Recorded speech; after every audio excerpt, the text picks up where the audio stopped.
যখন মাইয়েতকে কবরে শোয়ানো হয় তখন সে তাকে দাফন করে যাওয়া ব্যক্তিদের হাঁটার খসখস আওয়াজ শুনতে পায়।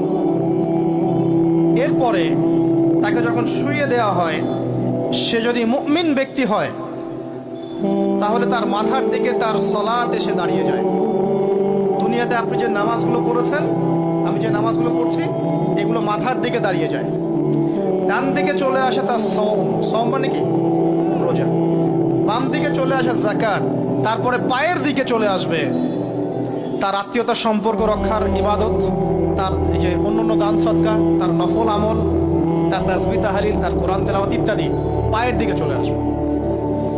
এখানে একটা হাদিস এসেছে, সূরাতুল মুলক যে ব্যক্তি রাতের বেলা তেলাওয়াত করবে, কোন সূরা ভাই? তাবারাকাল্লাযী বিয়াদিহিল মুলক ওয়া হুয়া আলা কুল্লি শাইইন কাদির। এই সূরা যে ব্যক্তি রাতের বেলা করে তেলাওয়াত করবে, ইনশাআল্লাহ সূরা মুলক কবরে তার সাথে থাকবে এবং কবর আযাব থেকে সূরা মুলক তাকে বাঁচাবে ইনশাআল্লাহ। আমি বুঝাচ্ছি যে কি অবস্থাটা হবে। এবার দুজন ফেরেশতা মাথার দিক থেকে আসবেন, আসতে চাইবেন, সালাত বলবে এখান দিয়ে আসা যাবে না, এদিক দিয়ে আসা যাবে না। ডান দিক দিয়ে আসতে চাইবেন, এদিক দিয়ে আসা যাবে না। বাম দিক দিয়ে আসতে চাইবেন, যাকাত বলবে এদিক দিয়ে আসা যাবে না। পায়ের দিক দিয়ে আসতে চাইবেন, আমলগুলো বলবে এদিক দিয়ে আসা যাবে না। তারপরেও তারা আসবেন, চোখগুলো হবে নীল এবং কালো বর্ণে, নীলাপ চোখের, কালো। মুনকার নাকি? উঠে বসিয়ে দেওয়া হবে। এবার তিনটা প্রশ্ন। প্রথমে প্রশ্ন হচ্ছে কি, মান রব্বুক, তোমার রবকে? তখন মুমিন বান্দা বুক ফুলিয়ে বলবে রব্বি আল্লাহ, আমার রবকে আল্লাহ। পৃথিবীতে যে ব্যক্তি আল্লাহর সাথে শিরিক করে নাই, আল্লাহ তাওহীদের উপর থেকেছে এবং তার উপরে মৃত্যুবরণ করেছে, ইনশাআল্লাহ সে ব্যক্তি এর উত্তর নির্দ্বিধায় দিতে পারবে ইনশাআল্লাহ। আর দুনিয়াতে যে বা যারাই আল্লাহর সাথে শিরিক করবে, আল্লাহর সাথে শিরকের পাপে লিপ্ত হবে, ওই অবস্থায় মারা যাবে, তাওহীদের উপর থাকবে না, কোশ্চিন কালেও মান রব্বুক উত্তর দিতে পারবে না। তারপরে প্রশ্ন হয়ে যাবে মা দীনুক, তোমার দিন কি ছিল? মুমিন বান্দা উত্তর দিবে কি? দিন ইয়াল ইসলাম, আমার দিন ছিল ইসলাম। এখানে শুনে রাখেন, পৃথিবীতে যারা ইসলামকে পরিপূর্ণরূপে পালন করবে তারাই এই উত্তর দিতে পারবে ইনশাআল্লাহ।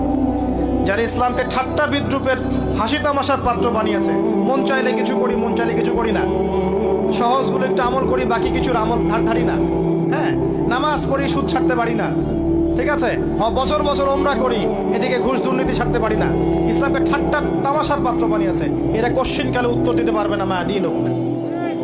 দিনে পরিপূর্ণরূপে ইসলামে প্রবেশ করতে বলেছেন আল্লাহ রাব্বুল আলামিন।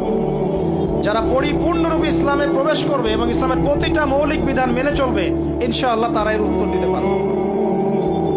এরপরে আসবে তৃতীয় প্রশ্ন। নবী সাল্লাল্লাহু আলাইহি ওয়াসাল্লামকে দেখানো হবে।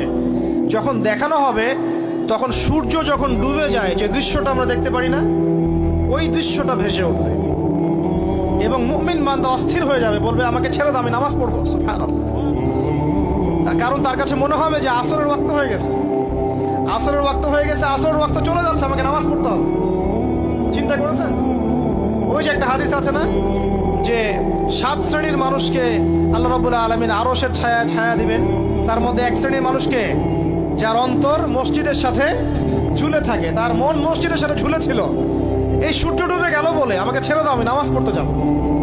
তখন ফেরেশতারা বলবেন তোমাকে নামাজ পড়তে দেয়া হবে, তবে তার আগে তুমি এর উত্তর দাও। কি উত্তর? এই ব্যক্তির দিকে তাকাও। তখন নবী সাল্লাল্লাহু আলাইহি ওয়াসাল্লামকে দেখানো হবে, সাল্লাল্লাহু আলাইহি ওয়াসাল্লাম দরুদ পড়বেন। বলা হবে যে এই ব্যক্তির সম্পর্কে তোমার কি ধারণা? মান হাযা রাজুলু বুইসা ফীকুম, এই ব্যক্তি কে, যাকে তোমাদের কাছে পাঠানো হয়েছিল? মুমিন ব্যক্তি নির্দ্বিধায় বলে দিবে যে তিনি হচ্ছেন আমার নবী মুহাম্মদুর রাসূলুল্লাহ সাল্লাল্লাহু আলাইহি ওয়াসাল্লাম। দেখুন, পৃথিবীতে যে বা যারাই নবী সাল্লাল্লাহু আলাইহি ওয়াসাল্লামের সুন্নতের উপর আমল করবে, ইনশাআল্লাহ সে তার উত্তর দিতে পারবে। দুনিয়াতে যারা নবীর সুন্নতের 5 পয়সা পরোয়া করছে না, তার আদর্শের 5 পয়সা দাম দিচ্ছে না, তারা কোশ্চিন কালে উত্তর দিতে পারবে না।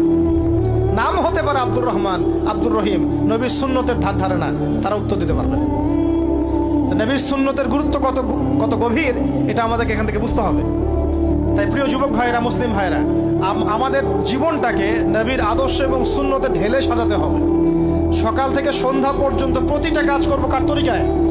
রাসূলের তরিকা। নামাজ পড়বো তার তরিকায়, রোজা, সিয়াম, হজ, জাকাত, আমল, মুআমালাত, আখলাক সব কার তরিকায়? নবী সাল্লাল্লাহু আলাইহি ওয়াসাল্লামের তরিকা অনুযায়ী ইনশাআল্লাহ। আল্লাহ পাক তৌফিক এনায়েত করুন, আমিন। এবার ফেরেশতা দুজন জিজ্ঞাসা করবেন অবাক হয়ে যে তুমি কিভাবে এটা জানলে, তুমি কিভাবে এই তিনটা প্রশ্নের উত্তর দিতে পারলে? কারণ বেশিরভাগ মানুষ তো উত্তর দিতে পারবে না, বেশিরভাগ মানুষই এই উত্তর দিতে পারবে না। কারণ কিয়ামতের মাঠে 1999 জন মানুষ জাহান্নামে যাবে। তো এটা কঠিন পরীক্ষা। আল্লাহ রাসূল সাল্লাল্লাহু আলাইহি ওয়াসাল্লাম বলেছেন যে নিশ্চয়ই তোমাদেরকে এখানে পরীক্ষায় ফেলা হবে, আর তোমরা যদি এই পরীক্ষা জেনে তোমাদের মৃতদেরকে দাফন করা থেকে বিরত না থাকতে, তাহলে আমি তোমাদেরকে শুনিয়ে দিতাম কবরে কেমন পরীক্ষা হয়। মানে যদি আমরা শুনতে পারতাম যে কবরে কেমন পরীক্ষা হয়, আমরা ভয়ে আমাদের মৃতদেরকে দাফন পর্যন্ত করতাম না। এটা নবীজি বলছেন সাল্লাল্লাহু আলাইহি ওয়াসাল্লাম। তাকে জিজ্ঞাসা করা হবে যে তুমি কিভাবে জানলে এটা? বেশিরভাগ মানুষ তো পারে না উত্তর দিতে। তখন সেই ব্যক্তি বলে বসবে, সেই ব্যক্তি বলবে যে করাতু কিতাব আল্লাহ, আমি আল্লাহর কিতাব এই কোরআন পড়েছি। মুমিন বলবে আমি আল্লাহর কোরআন পড়েছি, ফাআমানতু বিহি, আমি এর উপর ঈমান এনেছিলাম, ওয়া সাদ্দাকতু, এবং সত্যায়ন করেছিলাম। অতএব দুনিয়াতে যারা দিনের জ্ঞান অর্জন করছে না, কোরআন পড়ছে না, হাদিস পড়ছে না, পড়াশোনার চেষ্টা করছে না, জানার চেষ্টা করছে না, কবরে পাওয়া ডিফিকাল্ট আছে। এটা একটা অন্যতম প্রশ্ন। আমরা কিন্তু মনে করি তিনটা প্রশ্ন হচ্ছে, আসলে প্রশ্ন হচ্ছে কয়টা?